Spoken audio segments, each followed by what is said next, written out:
ये चिप जो अभी अभी डॉक्टर ने जेन के अंदर इंसर्ट की है, उसका काम जेन की बॉडी में बनने वाले कोलेटोनिन को इकट्ठा करना है। साथ ही डॉक्टर उसको एक वॉच देते हैं और बताते हैं कि इसके 100% कंप्लीट हो जाने पर तुरंत मेरे पास आ जाना, और जब तक ये 100% ना हो जाए तब तक सोना बिल्कुल भी मत। और अगर तुम गलती से भी 1 मिनट से एक भी ज्यादा सेकंड सो गई तो ये चिप शॉर्ट सर्किट कर जाएगी, जिससे तुम्हारी मौत भी हो सकती है। 100% होने में इसको 1 से 2 दिन का समय भी लग सकता है। इस टास्क के लिए जेन को 1 लाख थाई बात मिलेंगे, यानी तकरीबन 2,30,000 के आसपास। अगले दिन जेन घर का काम कर रही होती है, तभी वो देखती है कि कोलेटोनिन का लेवल 42% हो चुका है। आज उसका ये पहला दिन है। अपना काम खत्म करके जेन अपनी ग्रैंडमा के पास आ जाती है। थोड़ी देर के बाद जेन की छोटी बहन जून भी आ जाती है। आज उसको घर आने में काफी लेट हो गया था, इसलिए जेन उस पर नाराज हो जाती है। अगली दोपहर लंच के समय हम विन नाम के एक बंदे को देखते हैं। विन जेन से मिलकर डीप प्रोजेक्ट के बारे में बात करने लगता है, लेकिन जेन उसको बताती है कि हमें इस बारे में बात करने से मना किया गया है, तो फिर तुम इस बारे में क्यों बात कर रहे हो। जिस पर विन उसको बताता है कि जो लोग ऑलरेडी इस प्रोजेक्ट में शामिल हैं वो लोग आपस में बात कर सकते हैं। दरअसल विन को भी प्रोफेसर निक ने ही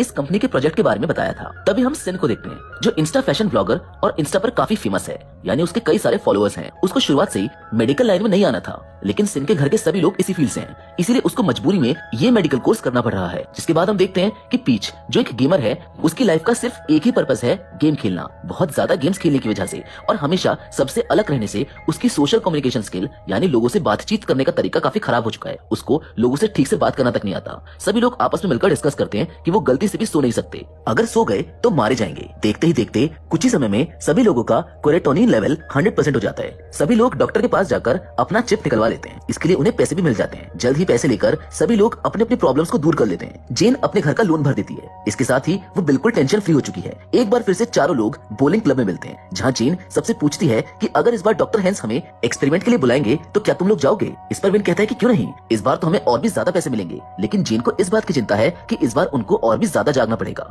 इसके बाद सभी लोग अपने घर वापस लौट जाते हैं। जेन अपनी छोटी बहन को एक फोन गिफ्ट करती है, क्योंकि उसका फोन टूट गया था। जेन की छोटी बहन उससे पूछती है कि तुम्हारे पास इतने पैसे कहाँ से आ रहे हैं। इस पर जेन बिना कुछ बोले वहाँ से चली जाती है। अगले दिन वो चारों लोग एक बार फिर डॉक्टर हेंस के पास पहुँच जाते हैं। डॉक्टर उन्हें बताते हैं कि इस बार उन्हें और ज्यादा कोलेटोनिन चाहिए। इसके लिए उन्हें लगभग 5 दिन तक जागना पड़ेगा। इसके बदले उन सबको 5 लाख बात यानी तकरीबन 10,30,000 रुपए मिलेंगे। इस बात को सुनते ही सभी लोग मान जाते हैं, क्योंकि ये एक बहुत बड़ा अमाउंट है। इसके लिए वो चाह कर भी मना नहीं कर सकते हैं। प्रोजेक्ट को स्टार्ट हुए लगभग 2 दिन हो चुके हैं। आज तीसरा दिन है और पीच गलती से सो जाता है, लेकिन तभी घड़ी का अलार्म 0 होता है और उसकी नींद खुल जाती है। वो सो नहीं सकता है। उसका क्रेटोनिन लेवल अभी सिर्फ 32% है। वहीं दूसरी ओर विन, जिसका क्रेटोनिन लेवल 44% है, उसको नींद की वजह से चक्कर आ रहे होते हैं। विन स्कूल में बास्केटबॉल खेलते हुए बीच ग्राउंड में गिर जाता है। उधर घर पर जेन भी काफी परेशान हो रही होती है, क्योंकि 3 दिन पूरे होने वाले हैं और उसका क्रेटोनिन लेवल सिर्फ 34% पर है। घर पर जेन की छोटी बहन गिटार बजा रही होती है, तभी जेन को उस पर गुस्सा आ जाता है। ये देख उसकी छोटी बहन उससे पूछ लेती है कि आखिर ये सब क्या चल रहा है और तुम्हारे पास इतने पैसे कहाँ से आ रहे हैं। जेन इसका कोई जवाब नहीं देती और वहाँ से चली जाती है। लेकिन जेन के जाने के बाद उसकी बहन के हाथ में डॉक्टर हैंक का कार्ड लग जाता है। अगली सुबह अपने कॉलेज में एक बॉडी पर काम करते हुए जेन को अपनी ग्रैंडमा दिखाई देने लगती है। दरअसल ये सब जागने की वजह से हो रहा है। ज्यादा जागने की वजह से हमारा दिमाग हेलुसिनेट करने लगता है। ये देख जेन काफी घबरा गई थी।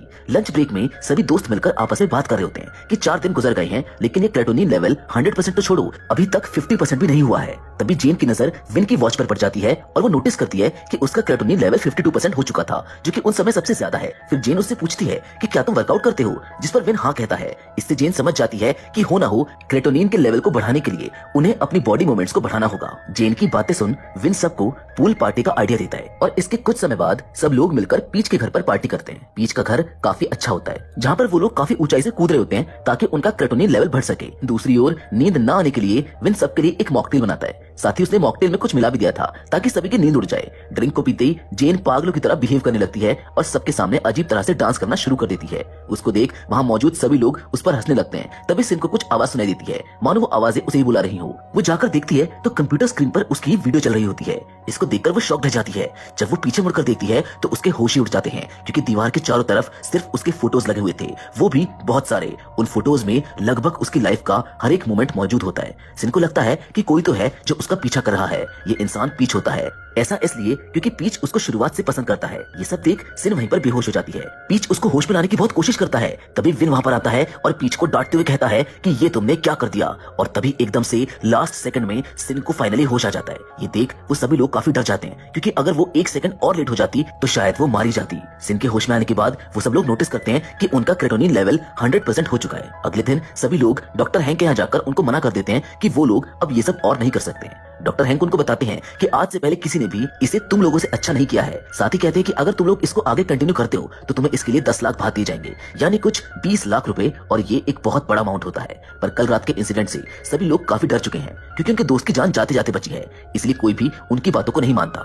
घर आकर सभी लोग सबसे पहले आराम से सोकर अपनी नींद को पूरा करते हैं। अगले दिन पीच सिन से माफी मांगने की कोशिश करता है। इंट्रोवर्ट होने की वजह से वो काफी डरा और सहमा हुआ होता है। पीच सिन से रिक्वेस्ट करता है कि वो उसको माफ कर दे। उसका ऐसा कोई भी इंटेंशन नहीं था, लेकिन सिन भी काफी ज्यादा डरी हुई होती है। मन ही मन में वो सोचती है कि ये कैसा साइको इंसान है जो इतने दिनों से मुझको डरा रहा है और कहने पर भी नहीं जा रहा। वहीं दूसरी ओर प्रोफेसर निक जेन को बताती है कि इस बार उसके ग्रेड काफी कम आए हैं और अगर ये एक्सपेरिमेंट की वजह से है तो तुम उसको छोड़ दो क्योंकि तुम पैसा तो बाद में भी कमा सकती हो। यहाँ जेन उनको बताती है कि उसने ये काम छोड़ दिया है। बाहर आते ही विन जेन से मूवी देखने के लिए साथ चलने को कहता है, जिस पर जेन उससे पूछती है कि तुमने बाकियों से क्यों नहीं पूछा। धीरे धीरे जेन उसकी बातों से समझ जाती है कि विन उसको डेट पर साथ चलने को कह रहा है, लेकिन जेन इस बात से नाराज हो जाती है और उसको मूवी के लिए मना कर देती है क्योंकि उसके पास इन सब चीजों के लिए बिल्कुल भी टाइम नहीं है। दरअसल जेन के ऊपर अपनी छोटी बहन और अपनी ग्रैंड माँ की जिम्मेदारी है, इसलिए वो इन सब में बिल्कुल भी टाइम वेस्ट नहीं कर सकती है। तभी वो लोग एक एम्बुलेंस को आते हुए देखते हैं। जेन नोटिस करती है कि एम्बुलेंस से आए बच्चे के हाथ में वही डीप एक्सपेरिमेंट वाली घड़ी है। घड़ी में बच्चे की हार्ट रेट 0 हो चुकी थी, यानी कि वो मर चुका है। जेन तुरंत समझ जाती है कि हो न हो ये बच्चा 1 मिनट से ज्यादा सोने की वजह से मारा गया होगा। शाम को घर पर जेन की ग्रैंड माँ अचानक बेहोश हो जाती है। जेन जल्दी से उनको अस्पताल लेकर जाती है, लेकिन उसके पास इतने पैसे नहीं है कि वो इस हॉस्पिटल की फीस भर पाए, इसीलिए वो अपनी ग्रैंडमा को शिफ्ट करने के लिए बोल देती है। लेकिन तभी वहाँ पर उसकी छोटी बहन बहुत सारे पैसे लेकर आ जाती है क्योंकि उसने भी डीप प्रोग्राम ज्वाइन कर लिया है। ये जानकर जेन उस पर काफी नाराज होती है और उसको डांट लगाते हुए बताती है कि एक इंसान की जान चली गई इस एक्सपेरिमेंट के चलते, इसीलिए तुम इसको छोड़ दो। लेकिन उसकी छोटी बहन नहीं मानती, वो भी अपनी फैमिली की फाइनेंशियली हेल्प करना चाहती है और नाराज होकर वहाँ से चली जाती है। दूसरी ओर हम विन को देखते हैं जो अपने घर में अपनी मॉम का रूम चेक करता है। वो नोटिस करता है कि उसके फादर ने उसकी मॉम की सभी चीजें रूम से हटा दी है। विन अपने फादर पर बहुत नाराज होता है और उनको बहुत भला बुरा कहने लगता है। दूसरी ओर जेन जब घर वापस आती है तो उसको अपनी बहन बहुत ढूंढने पर भी नहीं मिलती। जेन गुस्सा होकर डॉक्टर हैंक की लैब में पहुंच जाती है। वहां पर उसकी बहन भी होती है। जेन डॉक्टर हैंक से कहती है कि अगर उन्होंने उसकी बहन के अंदर से वो चिप नहीं निकाली तो वो जाकर पुलिस को सब कुछ बता देगी। डॉक्टर हैंक उसको याद दिलाते हैं कि तुमने पेपर्स पर साइन किए हैं कि तुम इसके बारे में किसी को नहीं बताओगी, वरना तुम्हें मुश्किल झेलनी पड़ सकती है। इसके साथ डॉक्टर हैंक उससे कहते हैं कि अगर तुम और तुम्हारे दोस्त लेवल 3 के लिए मान जाते हो तो मैं तुम्हारी बहन के अंदर से चिप निकाल दूंगा। जेन जल्द ही सबसे मिलकर उन्हें सारी सिचुएशन समझाते हुए डीप लेवल 3 के लिए चलने को कहती है। साथ ही में वो बताती है कि उसकी छोटी बहन का डीप लेवल 2 स्टार्ट हो चुका है और ये कितना डिफिकल्ट है ये सब बहुत अच्छे से जानते हैं। जेन की बात सुनकर विन तो तुरंत मान जाता है, लेकिन सिन और पीच इसके लिए साफ इनकार कर देते हैं क्योंकि अभी जो हाल फिलहाल में उनके साथ हुआ था उससे वो काफी डर चुके हैं। जेन उनको समझाती है कि मुझको पता है कि नेक्स्ट लेवल और भी ज्यादा डिफिकल्ट होगा, लेकिन मेरी बहन अभी बस एक छोटी बच्ची है और हम तो बड़े हैं, कैसे भी करके कोई रास्ता निकाल ही लेंगे इसको कंप्लीट करने का। लेकिन सिन और पीच फिर भी नहीं मानते, जो कहीं ना कहीं सही भी है। जिस खौफनाक मंजर से होकर वो लोग गुजरते हैं वो सच में दर्द देने वाला था। विन सिन को बताता है कि अगर उस दिन जेन नहीं होती तो शायद तुम आज यहाँ पर नहीं बैठी होती। उस दिन तुम्हारी जान जेन नहीं बचाई थी। मगर ये सुनकर सिन वहाँ से उठकर चली जाती है। अगले दिन जेन, उसकी छोटी बहन और विन डॉक्टर हैंक की लैब में जा पहुंचते हैं। वो देखते हैं कि पीच पहले से वहाँ पर मौजूद है। दरअसल जेन को ऐसे बीच में छोड़कर जाने की वजह से वो अपने अंदर गिल्ट फील कर रहा था। देखते ही देखते सिन भी पीछे से आ जाती है।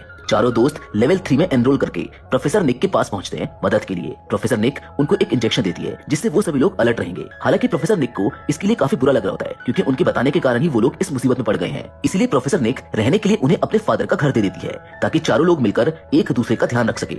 एक दिन गुजर चुका होता है और क्रेटोनिन लेवल अभी सिर्फ 5% तक ही पहुंचा है। अगले दिन वो फिर से वही इंजेक्शन लगवा लेते हैं जिससे वो एक्टिव रहे। ऐसे करके अब 3 दिन गुजर चुके हैं और क्रेटोनिन लेवल सिर्फ 29% है। धीरे धीरे बड़ी हिम्मत के साथ उनके 5 दिन बिना सोए बीत जाते हैं। आज 6वें दिन पीच अपने कंप्यूटर पर गेम खेल रहा होता है। तभी उसे गेम में चलने वाली गोलियों की आवाज पीछे के दरवाजे से आने लगती है। डर के मारे वो साइड में जाकर खड़ा हो जाता है। वहीं सिन अपने चेहरे को शीशे में देखकर नोटिस करती है कि उसके चेहरे पर बहुत सारे पिंपल्स हो गए हैं। विन एक सपना देखता है जिसमें उसकी मॉम उसको अपने पास आने के लिए आवाज देती है। दूसरी ओर जेन को अपने पेरेंट्स का एक्सीडेंट याद आ जाता है। वो मुड़कर बगल में देखती है कि उसकी छोटी बहन मर रही है। धीरे धीरे 6 दिन तक ना सोने की वजह से चारों की हालत खराब हो रही थी। दरअसल ये सब उनके साथ हो नहीं रहा था, वो लोग बस हेलुसिनेट कर रहे होते हैं उनका दिमाग ही उनके सामने भ्रम पैदा कर रहा होता है। तभी जेन की छोटी बहन आकर उसको हेलुसिनेशन से बाहर निकालती है। दूसरी ओर सिन भी अपने बाथरूम का शीशा तोड़ देती है। सिन आकर जेन पर बहुत नाराज होती है कि तुम्हारी वजह से मेरे चेहरे पर इतने सारे पिंपल्स हो गए हैं, अब मैं फैशन ब्लॉगिंग कैसे करूंगी। तभी विन आगे आकर सिन को समझाने की कोशिश करता है, लेकिन सिन उल्टा उसको ही भला बुरा कह देती है। पीच और सिन आपस में बहस करने लगते हैं और देखते ही देखते ये बहस लड़ाई में बदल जाती है। जेन प्रोफेसर निक को ऑफिस में बुलाने चली जाती है। वो देखती है